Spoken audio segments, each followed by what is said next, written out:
Thank you very much. You're welcome to the second lecture for Symbolic Logic 1. In the last lecture, before I was rudely interrupted, I introduced the 9 rules of inference, which are modus tollens, modus ponens, addition, conjunction, absorption, disjunctive syllogism, hypothetical syllogism, constructive dilemma, simplification, and I think I've exhausted the 9. I did not also, I looked at the example I used in the text to illustrate it. Now, we are going to move quickly to the 10 replacement rules. And those rules can be found if you turn to page 148 of the textbook. This is the textbook, Logic and Critical Reasoning. On page 148, you will see a list of the 10 replacement rules. The first one is double negation, which is P is logically equivalent to not P. Second is tautology. Tautology has 2 lines. One is a disjunction. The second one is a conjunction.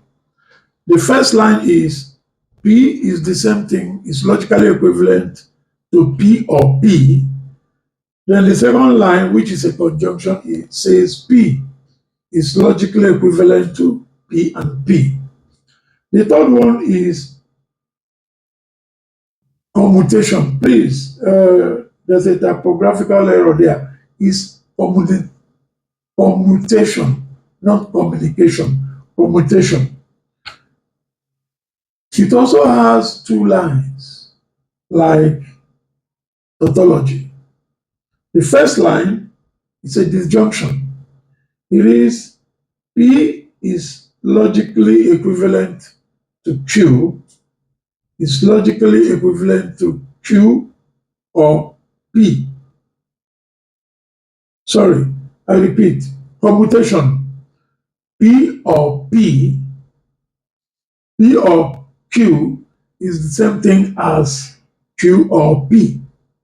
That is the first line, disjunction. The second line is conjunction. It says P and Q is logically equivalent to Q and P. Fourth on the list is material implication. It says P implies Q is equivalent to not Q, not P or Q. Not P or Q. Next, transposition. Please, not transportation. Transposition. These are some of the typographical errors that I'll be taking care of in the next edition. So, rule of replacement 5 is transposition. It says P implies Q is logically equivalent to not Q implies not P. In other words, wherever you see P implies Q, you can replace it with not Q implies not P. Exportation. It says P and Q implies R is logically equivalent to P implies Q implies R. 7. Demogams. Like commutation and tautology, demogams has 2 lines. First line in this list is a conjunction. It says negation opens, bracket opens, negation symbol, bracket opens. P and Q, that is the conjunction of P and Q, is the same thing as not P or not Q. So in other words, when the bracket, when the parenthesis encloses a conjunction. The parenthesis opens and it turns to the equivalence of the negation of the first conjunct, but it changes to a disjunction. It becomes not P or not Q. The second line deals with disjunction. It says negation symbol, then parenthesis P or Q is the same logically as not P and not Q. So at this point, you will notice that all the lines that have all the rules of replacement that have two lines usually deal with conjunction and disjunction. Look at association, rule 8. It says, please, association also has two lines, although here there's only one, no, it's two. The first one, which is here, is a disjunction. It says P or Q or R. P or Q or R. You can see how the parenthesis is used. It's logically equivalent to P or Q or R. It's logically equivalent to P or Q or R. The second line is a conjunction, it's not here, but please note it down. It says P and Q and R. P and Q and R is logically equivalent to P and Q and R. It's logically equivalent to P and Q and R. Now, you go to the next, which is distribution. It also has two lines. Now, the first one is the conjunction. It says P and Q or R. P and, please listen to the way I express it, because it tells you how the parentheses are placed in the formula. P and Q or R is logically equivalent to P and Q or P and R. It's logically equivalent to P and Q or P and R.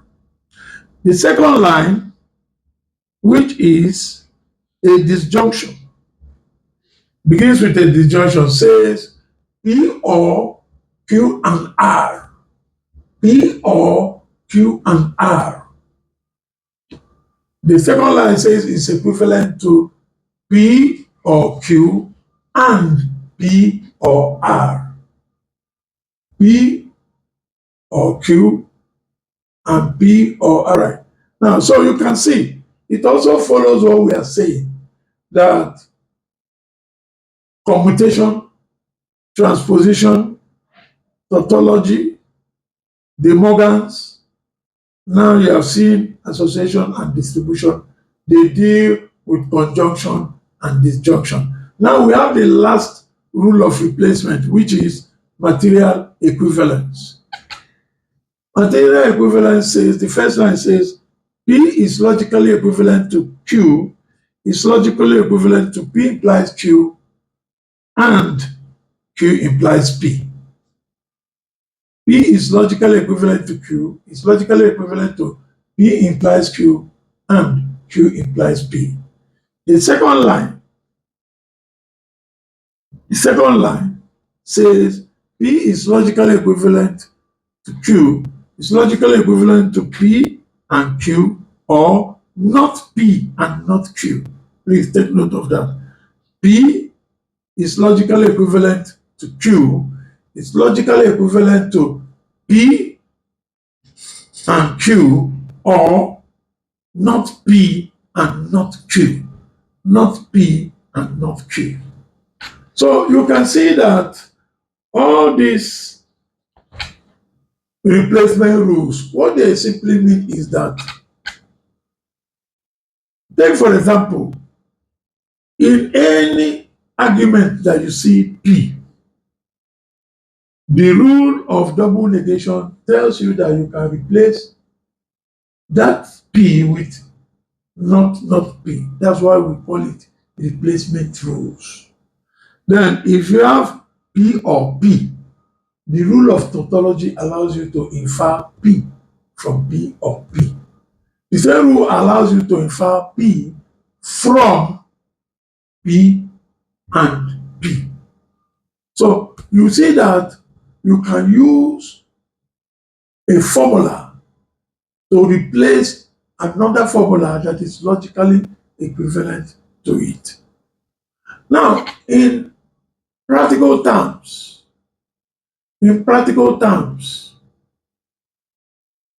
there are some differences between the way the rules of inference are used in formal proofs of validity and the way the replacement rules are applied in arguments. Of course, both of them can be used simultaneously depending on the argument someone is working on at the moment. Number one difference is this. In fact, it's fundamental. In using rules of inference, we apply them to whole lines of proof. In other words, if you are applying conjunction, simplification, modus ponens, and all that, all those 9 rules of inference, each of them applies to whole lines of proof. Whereas, in using rule of replacement, you can replace a whole line of proof with an equivalent formula, a formula that is logically equivalent to it. In other words, if you are working on an argument and you see a line that has double negation or a line that has tautology, you can replace the entire line with a formula that is logically equivalent to it. But again, for replacement rules, you can replace part of an argument with a logically equivalent formula.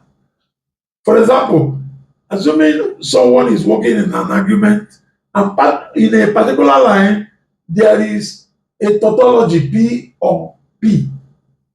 The rule of replacement or tautology allows you to replace P or P with only P in that part. So, in other words, I'm saying that the rules of replacement apply either to whole lines of proof or to part of a line in a proof. Second, if you look at certain rules of replacement, there are things you can do. Take, for example, if you look at a rule or like De Morgan's theorem, for example, it tells you that if you have a formula inside parentheses, the formula is a conjunction and a negation symbol precedes the parentheses. The rule of De Morgan's allows you to open up the parentheses, but it changes from conjunction to disjunction. But both the first and second disjuncts will now have the negation symbol. Similarly, if you go to the second line, which is a disjunction, once the negation symbol is outside the parentheses and the formula inside the parentheses is a disjunction, then you can open up that disjunction, it becomes a conjunction.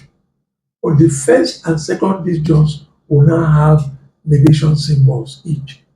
So if you look at the replacement rules, you will discover that it helps us to prove arguments valid, to provide formal proofs of validity for arguments especially in cases where the 9 rules of inference are insufficient.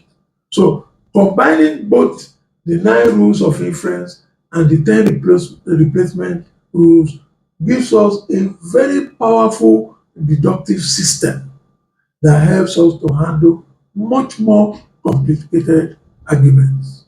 Now, I'm going to do some examples in order to illustrate how the 9 rules of inference first, and then the 10 rules of replacement in combination with the 9 rules of inference are applied. It is of fundamental importance that students must memorize the 19 rules of inference because they serve as the foundation for whatever we are going to do from now onwards. Okay, now to show with some examples how these rules are applied in practical terms, I'm going to begin my illustration with formal proof of validity for arguments that require only the 9 rules of inference. Then I will also illustrate with arguments that require a combination of both the 9 rules of inference and the replacement rules. Now look at this argument. M implies N, M implies O and P, not N and not Q. Therefore, O. That is the argument whose formal proof of validity we want to present. Now, to now do so, what you do is very simple. You list out the arguments as they appear. You can see I've listed them, then you number them. The first premise is number 1, second premise number 2, third premise number 3, the conclusion is number 4. But when you are writing it out, the conclusion will be on the same line with the last premise, but it will now be separated by a diagonal and the therefore sign.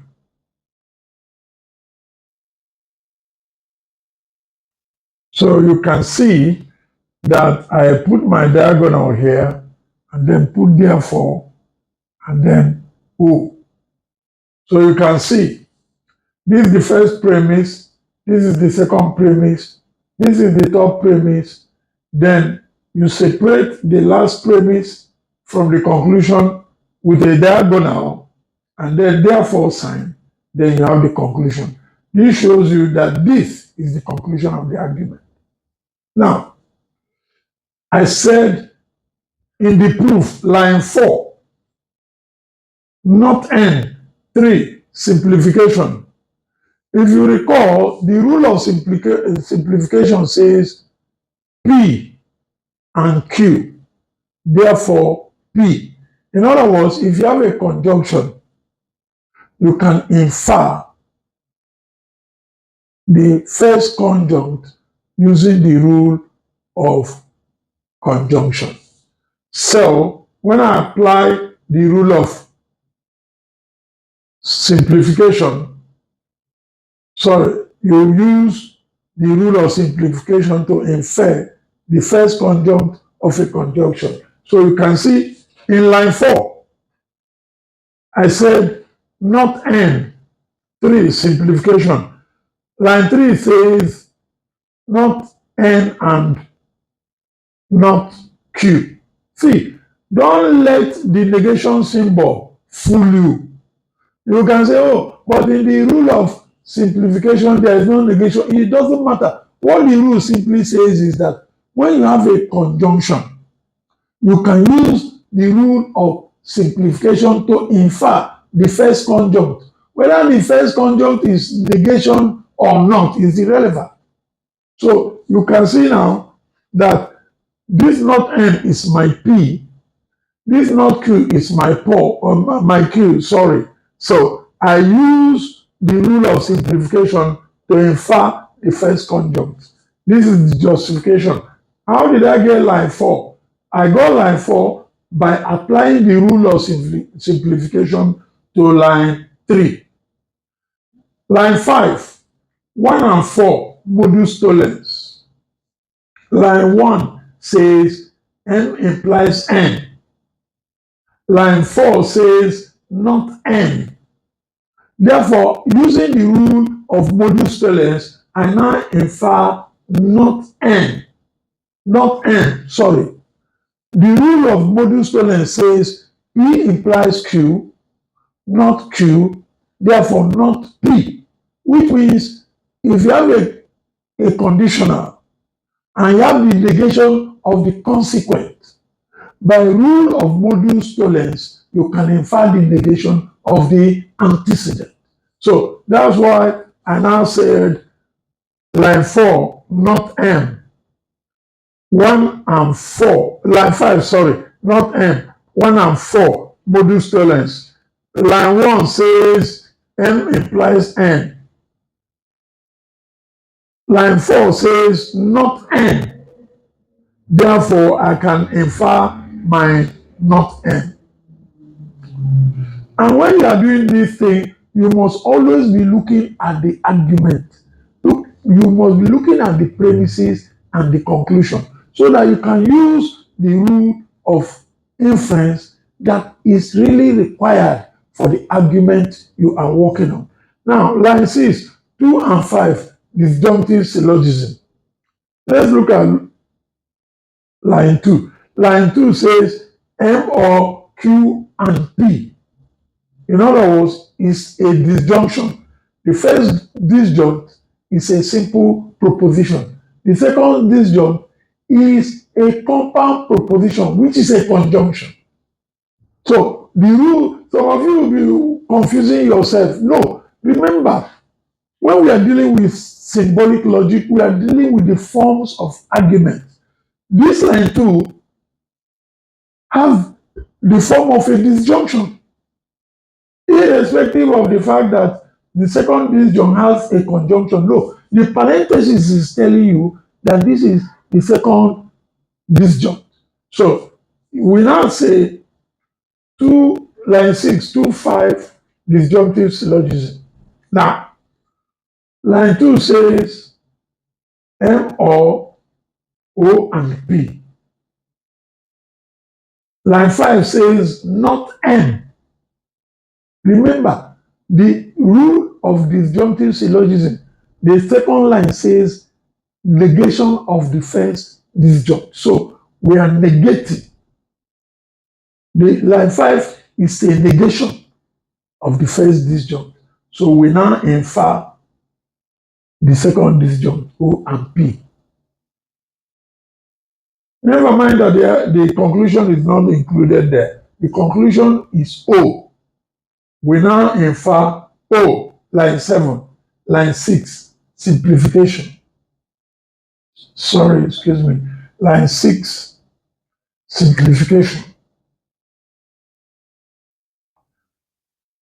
Simplification. Line 6 says O and P.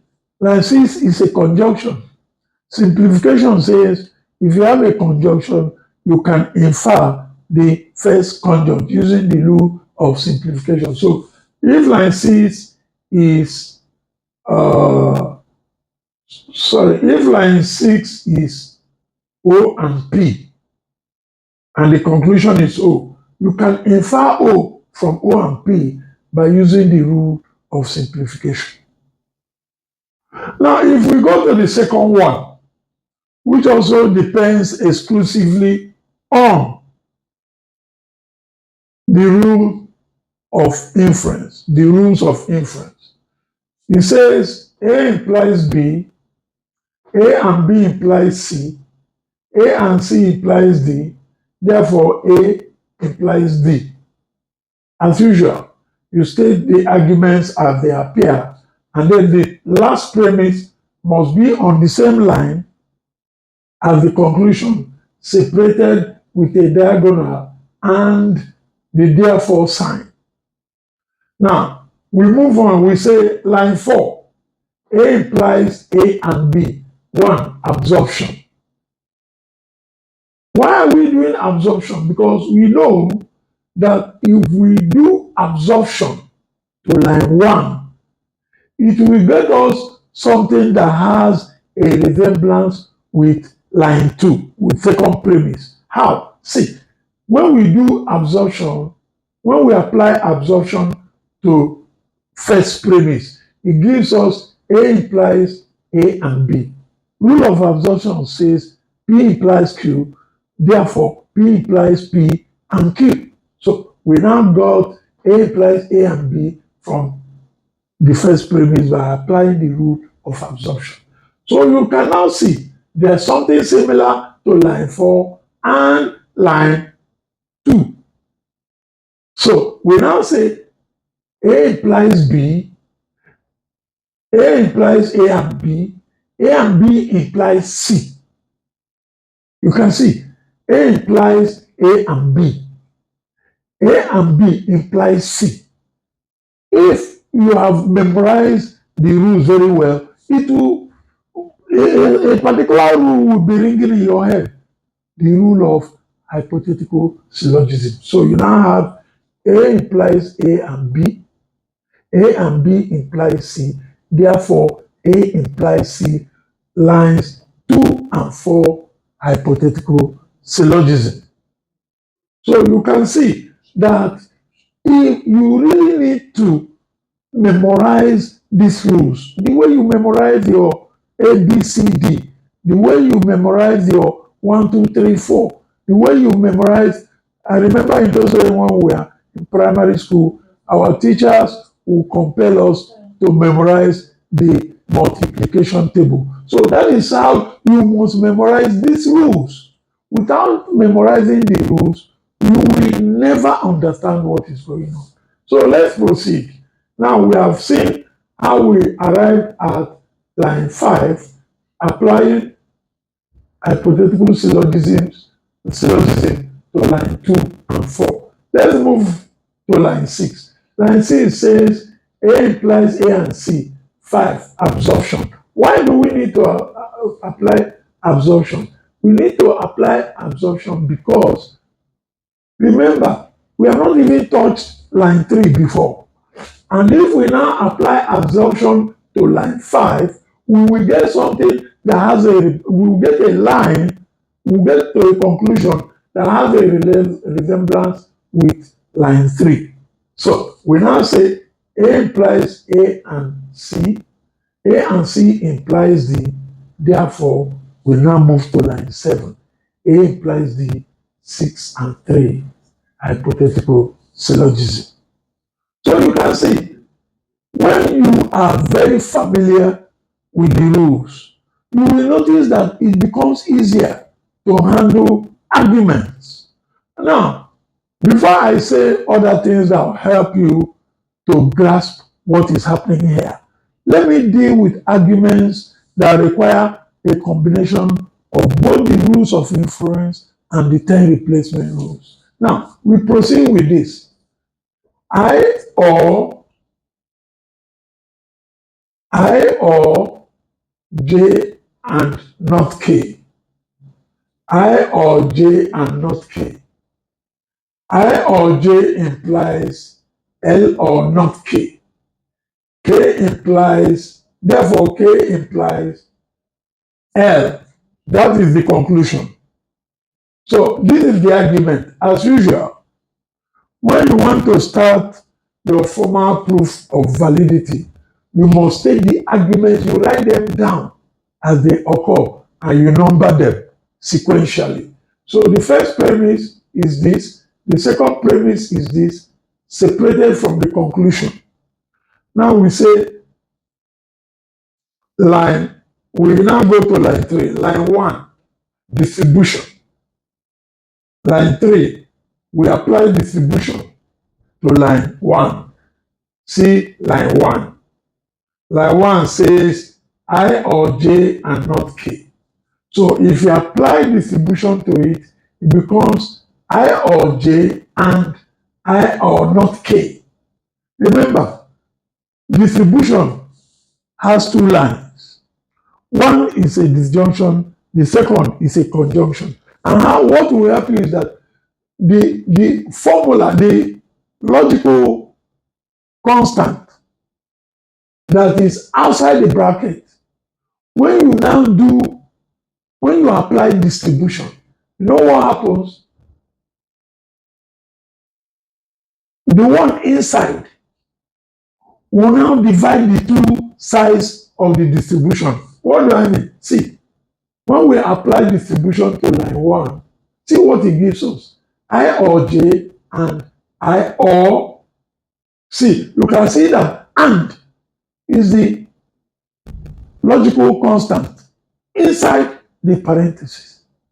So if, assuming it were dot symbol that is here and disjunction is here, when you open it, it will now be, this one will be replaced by, this one will be replaced by dot, and this one will be replaced by V, the symbol for disjunction. So now we've gotten, by applying distribution, by applying distribution to number 1 premise, we now arrive at I or J and I or not K. Why do we need I or J? We need I or J because we need it to proceed further. Because line 2 has I or J. You see, so we are not doing these sequential inferences anyhow. No, we are always doing with an eye to the argument. What are the premises? What is the conclusion? What inferences will lead us to the conclusion? Now, we move to line 4. We have gotten I or J from line 3, simplification. We got line 4. What is the justification? Line 3, simplification. It simply means if you apply the rule of simplification, you will arrive at this. See, you will say, oh, but the rule of simplification says P and Q. This is not P. No, this is P. First conjunct, second conjunct, Q. Even though they are compound proposition, it doesn't matter. It is the form of the proposition that matters. The form. And the form of this proposition is conjunction. So we now arrive at line 4 through simplification. Now, line 5 says L or not K, 2 or 4 modus ponens. Okay, line 2 says I or J implies L or not K. Now we have I or J. You see why we need I or J? So that we can get this one by applying modus ponens. Modus ponens says P implies Q. We have our P. That's how you read it. This is a conditional.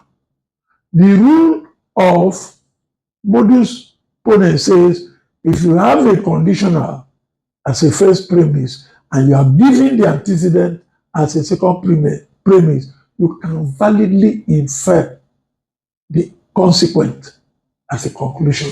So now, this is the first premise. This is the second premise.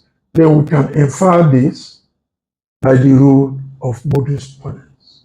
Now, when you have already inferred line 6, L or not K, through 2 and 4 modus ponens, what is remaining? The conclusion is saying, therefore, K or L. That is commutation. Sorry, see the conclusion 7. I omitted it, sorry. The conclusion will now be K implies L, 6, implication. Sorry for the omission. Now, remember the rule of implication says P implies Q is equivalent to not P or Q. It also means not P or Q is equivalent to what P implies Q. So you see, not P or Q is the same as P implies Q. So we now get our conclusion, line 7, by applying the rule of implication. But we arrive at line 6 by applying the rule of commutation, the rule of commutation to line 5. Finally, in our today's presentation, look at this, another argument that requires a combination of both the rules of inference and the 10 replacement rules. It goes like this. D or E implies F and G, not F, therefore D. As usual, we labeled the first premise as number 1, the second premise, not F, as number 2. Then with our diagonal, therefore sign, and the conclusion. How do we proceed? Ask yourself. The conclusion is not D. Is there any D in the argument? Yes. So your problem now is how to derive not D from this one. Everything we are doing is geared towards deriving the conclusion from the only D that is not there. Assuming in the conclusion something is in the conclusion that is not in any of the premises, we add it using the rule of what? Addition. Addition allows you to add anything as you are proceeding to prove your argument valid. So let's go. Line 1 says D or E implies F and G. Sorry, I omitted the parentheses here. Include it now. That's one funny thing about logic. You need to be careful. If you omit some of these things, it might lead to confusion when you are trying to prove the argument valid. So D or E implies F and G, not F. Therefore, not D. So you have not F, and there's F here. So you don't add G. If you add G, you cannot do De Morgan's. You must add not G. Some people say, hey, but let's add G. No.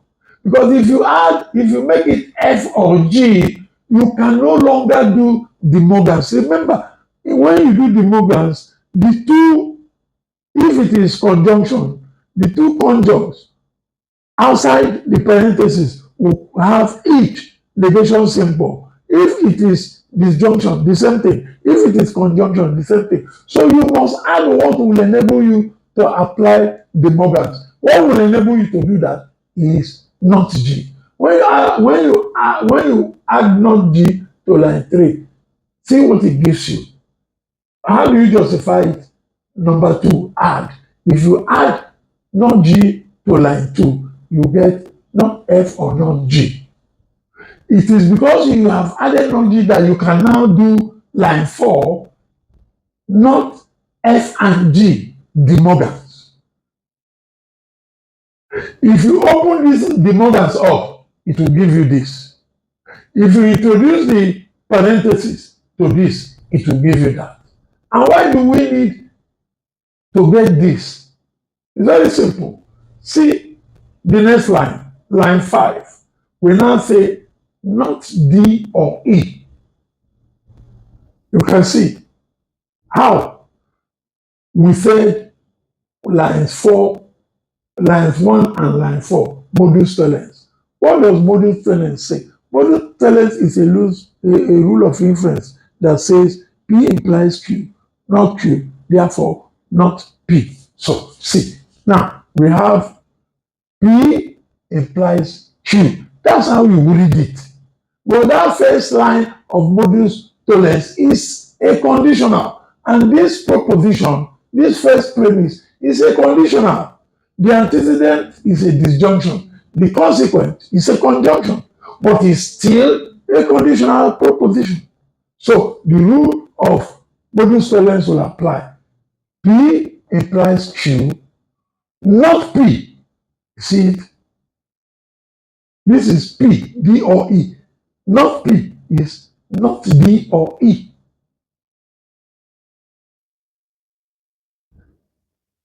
You see? So line 1 and 4, modus tollens. Of course, not D or E. You can apply any rule more than once. Any rule, you can apply it more than once. So we are now applying the Morgans again to line 5. It's giving us D, not D, and not E. Not D and not E is the same thing as negation symbol D or E. When the parenthesis is outside, when the logical symbol, the logical notation is outside, what is inside will be a disjunction. If it is a disjunction that is inside, when you remove the bracket, it becomes a conjunction. Assuming it's a conjunction here, when you remove the bracket, it becomes a disjunction. So from line 5, we get line 6, which is the Morgans. If you apply the Morgans theorem to line 5, it will land you to this. What is our conclusion? Not D. We already have in line 6, not D and not E. You apply simply the rule of simplification. The rule of simplification says if you have a conjunction, you can infer the first conjunct through simplification. This is a conjunction. We now infer the first conjunct. Don't be confused by the negation symbol. No, it is the form of the proposition that matters. So whether the rule of simplification says P and Q, therefore P. So this is P and Q. Students usually allow the application of the negation symbol to know it is the form of the proposition that is the issue, not the content. The form is a conjunction. And the rule of simplification says if you have a conjunction, you can infer the first conjunct through the rule of simplification. Now, in fact, assuming the conclusion is not E, let's assume we have proved this one valid. Let's even assume that the conclusion is just an illustration. The conclusion is not E. What do? This one now, what you now do to line 6, you now say line 7, not E and not D. You now say 6, commutation. Remember, there's a rule called commutation which says P or Q is the same thing as Q or P. P and Q is the same thing as what? Q and P. So if you have commutation, if you have this and the conclusion is not E, all you need to do, use the rule of commutation, flip it. It becomes not D and not E. Sorry, not E and not D. And then you find not E, assuming not E is the conclusion. So you can see that applying these rules are not as difficult as they appear. What you should note is one, when you are given an argument and you are asked to prove it valid, to provide formal proof of validity for the argument, all you need to do first, look at the conclusion. Look at the premises. Ask yourself, first and foremost, if the conclusion contains something that is not in any of the premises, you must look for the appropriate premise to add that thing that is in the conclusion that is not in the premises. Now, with the rule of simplification, you can jettison the second conjunct of a conjunction. Now, again, with the rule of the Morgans, you can convert a disjunctive statement inside a bracket, inside a parenthesis that has negation symbol. You cannot convert it to a conjunction. The same thing, either way. If it is a conjunction that is inside the bracket, you can flip it and it becomes a disjunction outside the bracket. So the important thing for in this thing is one, understand what it means to reason formally. Understand the forms of arguments, the forms of propositions, and then understand, memorize all the rules. You cannot choose and pick the rules to memorize. You must memorize all the 19, even when you are sleeping, even when you are eating, even when you are dreaming. That is the only way to familiarize yourself with the rules. The rules must be part of the furniture of your brain if you really want to make a headway in this course and subsequent symbolic courses in logic. Thank you.